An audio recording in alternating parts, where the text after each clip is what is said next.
सावन माह के चौथे सोमवार की कथा। हर हर महादेव। आज सावन मास का चौथा सोमवार है और कहते हैं इस दिन भगवान शिव और माता पार्वती की कथा एवं सावन के सोमवार की व्रत कथा को सुनने से अनंत शुभ फलों की प्राप्ति होती है एवं मनुष्यों के सभी पाप और संकट कट जाते हैं तथा सभी मनोकामनाओं की पूर्ति होती है। तो आज मैं आपको सुना रहा हूँ भगवान शिव और माता पार्वती की बड़ी ही दुर्लभ कथा। तो इस कथा को पूरी श्रद्धा और प्रसन्नचित मन से पूरा अवश्य सुनिए। आधी अधूरी कथा को सुनने से पूर्ण फल प्राप्त नहीं होता है। भगवान शिव का आशीर्वाद प्राप्त करने के लिए कमेंट बॉक्स में हर हर महादेव अवश्य लिखें। चलिए कथा का रसपान करते हैं। अमरपुर नगर में एक धनी व्यापारी रहता था। दूर दूर तक उसका व्यापार फैला हुआ था। नगर में उस व्यापारी का सभी लोग मान सम्मान करते थे। इतना सब कुछ होने पर भी वह व्यापारी अंतर्मन से बहुत दुखी था, क्योंकि उस व्यापारी का कोई पुत्र नहीं था। दिन रात उसे एक ही चिंता सताती रहती थी कि उसकी मृत्यु के बाद उसके इतने बड़े व्यापार और धन संपत्ति को कौन संभालेगा।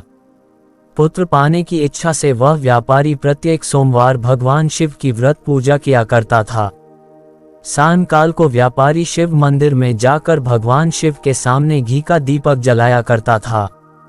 उस व्यापारी की भक्ति देखकर एक दिन देवी पार्वती ने भगवान शिव से कहा, हे प्राणनाथ, ये व्यापारी आपका सच्चा भक्त है। कितने दिनों से यह सोमवार का व्रत और पूजा नियमित कर रहा है। भगवान आप इस व्यापारी की मनोकामना अवश्य पूर्ण करें। भगवान शिव ने मुस्कुराते हुए कहा, हे पार्वती, इस संसार में सबको उसके कर्म के अनुसार फल की प्राप्ति होती है। प्राणी जैसा कर्म करते हैं उन्हें वैसा ही फल प्राप्त होता है। इसके बावजूद पार्वती जी नहीं मानी। उन्होंने आग्रह करते हुए कहा, नहीं प्राणनाथ, आपको इस व्यापारी की इच्छा पूरी करनी ही पड़ेगी। यह आपका अनन्य भक्त है। प्रत्येक सोमवार आपका विधिवत व्रत रखता है और पूजा अर्चना के बाद आपको भोग लगाकर एक समय भोजन ग्रहण करता है। आपको इसे पुत्र प्राप्ति का वरदान देना ही होगा।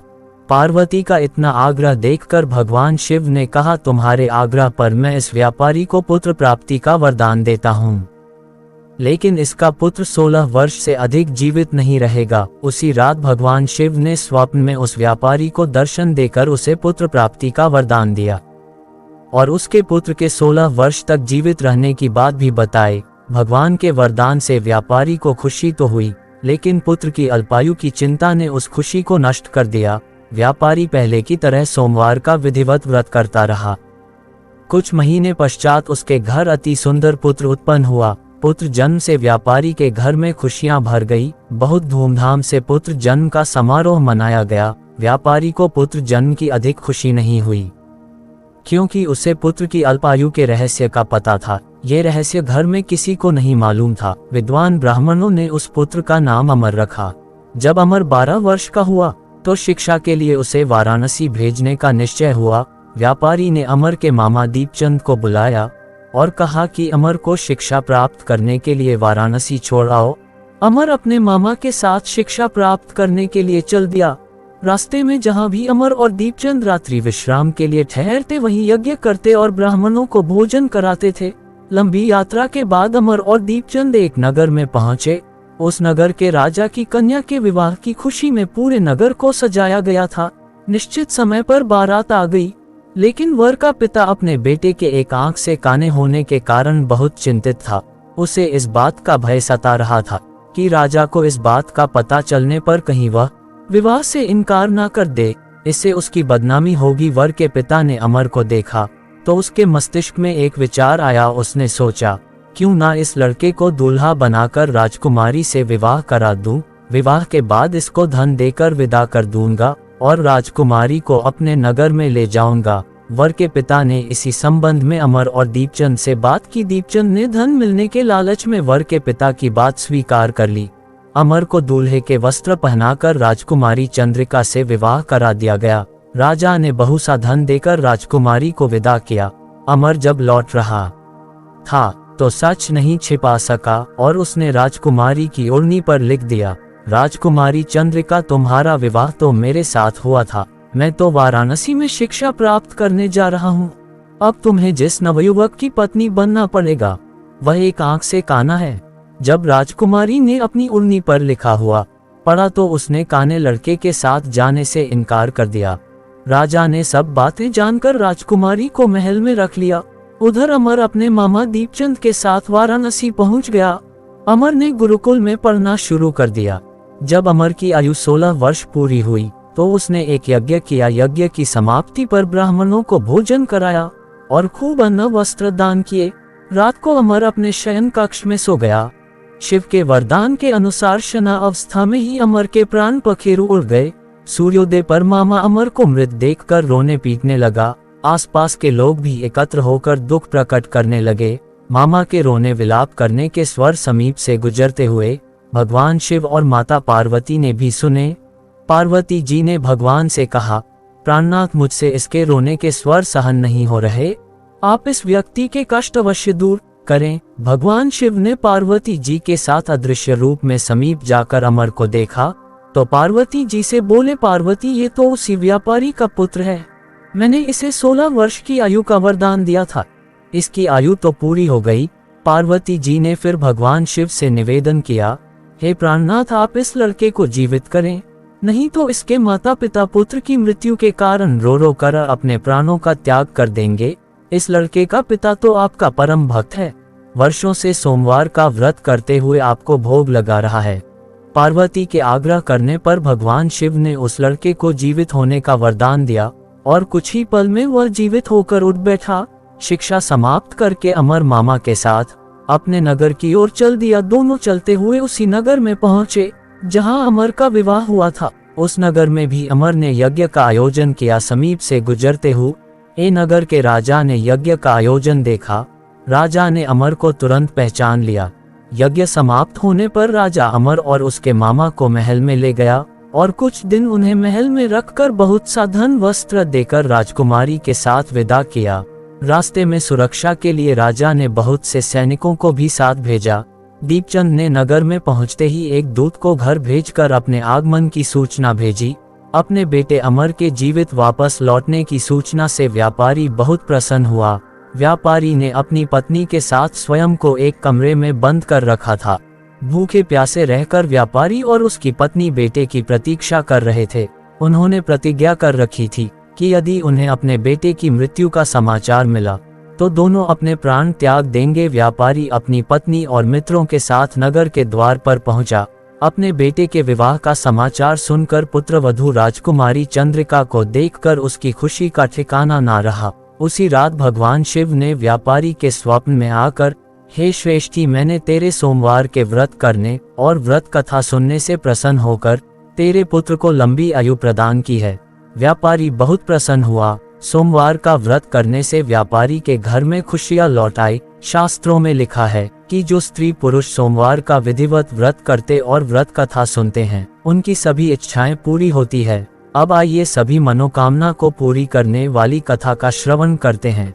एक गांव में भगवान शिव का परम भक्त ब्राह्मण रहता था। पंडित जी जब तक रोज सुबह ब्रह्मा मुहूर्त में उठकर नित्य कर्मों से निवृत्त होने के पश्चात भगवान शंकर का पूजन नहीं कर लेते थे तब तक उन्हें चैन नहीं पड़ता था। जो कुछ भी दान दक्षिणा में आ जाता उसी से पंडित जी अपना गुजारा करते थे और दयालु इतने थे कि जब भी कोई जरूरतमंद मिल जाता तो अपनी क्षमता के अनुसार उसकी सेवा जरूर करते थे। इस कारण शिव के परम भक्त ब्राह्मण देवता गरीबी का जीवन व्यतीत कर रहे थे। पंडित जी की इस दानी प्रवृत्ति से उनकी पत्नी उनसे नाराज तो थी, किंतु उनकी भक्ति परायणता को देखकर उनसे अत्यधिक प्रेम करती थी, इसलिए वह कभी भी उनका अपमान नहीं करती थी। साथ ही अपनी जरूरत का धन व आस पड़ोस में मजदूरी करके जुटा लेती थी। एक शाम ऐसा आया जब मंदिर में दान दक्षिणा कमाने लगी, जिससे पंडित जी को आर्थिक तंगी का सामना करना पड़ा। घर की मूल आवश्यकताओं की पूर्ति नहीं होने के कारण ब्राह्मणी दुखी रहने लगी। इसी तरह दिन बीतने लगे। एक दिन महाशिवरात्रि का दिन आया। उस दिन भी पंडित जी हमेशा की तरह ब्रह्मा मुहूर्त में उठकर नित्य कर्मों से निवृत्त होने के लिए नदी की ओर चल दिए। संयोग से उस समय उस राह से पार्वती जी और शिव जी गुजर रहे थे। अचानक से पार्वती जी की नजर उस ब्राह्मण पर पड़ी। आज पंडित जी महाशिवरात्रि को लेकर इतने उत्साहित नहीं थे। जितने की अक्सर हुआ करते थे। पार्वती जी को बात समझते देर नहीं लगी। उन्होंने शिव जी से कहा, भगवान, ये ब्राह्मण देवता प्रतिदिन आपकी उपासना करते हैं, फिर भी आपको इसकी चिंता नहीं है। पार्वती जी की बात सुनकर शिव जी बोले, देवी, अपने भक्तों की चिंता मैं नहीं करूंगा तो और कौन करेगा? पार्वती जी बोली, हे स्वामी, आपने अब तक इस ब्राह्मण की सहायता क्यों नहीं की? तब शिव जी आई बोले, देवी, आप निश्चिंत रहिए, अब तक उसने जितने बिल्व पत्र शिवलिंग पर चढ़ाए हैं, वही बिल्व पत्र आज रात्रि में उसे धनपति बना देंगे। ये बातचीत करके पार्वती जी और शिव जी तो चल दिए, किंतु संयोग तो देखिए, उसी समय उस राह से एक व्यापारी गुजर रहा था। उसने छुपकर शिव जी और पार्वती जी का वार्तालाप सुन लिया। व्यापारी ने अपना दिमाग चलाया और सोचने लगा, अगर बिल्व पत्र से ब्राह्मण धनपति हो सकता है तो फिर मैं क्यों नहीं हो सकता। यही सोचकर वह ब्राह्मण के घर पहुंच गया और ब्राह्मण से बोला, पंडित जी, आपने अब तक जितने भी बेलपत्र शिव पूजन में चढ़ाया है वह सब मुझे दे दीजिए, बदले में मैं आपको 100 स्वर्ण मुद्राएं दूंगा। पंडित जी ने अपनी पत्नी से पूछा तो वह बोली, पुण्य का दान ठीक तो नहीं है, किंतु अगर आपका मन करे तो दे दीजिए, हमें धन की जरूरत है, इसलिए दे दीजिए। पंडित जी ने सारे बिल्व पत्र बोरे में भरकर सेठ जी को दे दिए। बिल्व पत्रों का बोरा लेकर सेठ जी पहुंच गए मंदिर और शिवलिंग पर चढ़ाकर देखने लगे कि कब शिव जी कृपा करेंगे और कब वह और धनपति बन जाएगा। प्रतीक्षा करते करते सेठ जी को आधी रात हो गई। सेठ जी चमत्कार देखने के लिए बहुत उतावले हो रहे थे।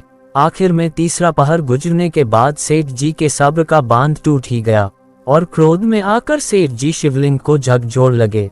फिर अचानक ही चमत्कार हुआ, सेठ जी के हाथ शिवलिंग से ही चिपके रह गए। उन्होंने बहुत प्रयास किया किंतु हाथ हिले तक नहीं। थक हार कर सेठ जी शिव जी से क्षमा याचना करने लगे तो शिव जी बोले, हे लोभी सेठ, जिस ब्राह्मण से तूने ये बिलपत्र खरीदे हैं उसे 1000 स्वर्ण मुद्राएं दे, तब जाकर तेरे हाथ छूटेंगे। प्रातः काल जब पंडित जी पूजन के लिए आए तो उन्होंने देखा कि सेठ जी के हाथ शिवलिंग से चिपके हुए हैं और सेठ जी रो रहे हैं। उन्होंने पूछा तो सेठ बोला, पंडित जी, शीघ्रता से मेरे बेटे को 1000 स्वर्ण मुद्राएं लेकर मंदिर आने को कहिए। पंडित जी ने सेठ के बेटे को बुलाया और सेठ ने वह स्वर्ण मुद्राएं ब्राह्मण को दिलवा दी।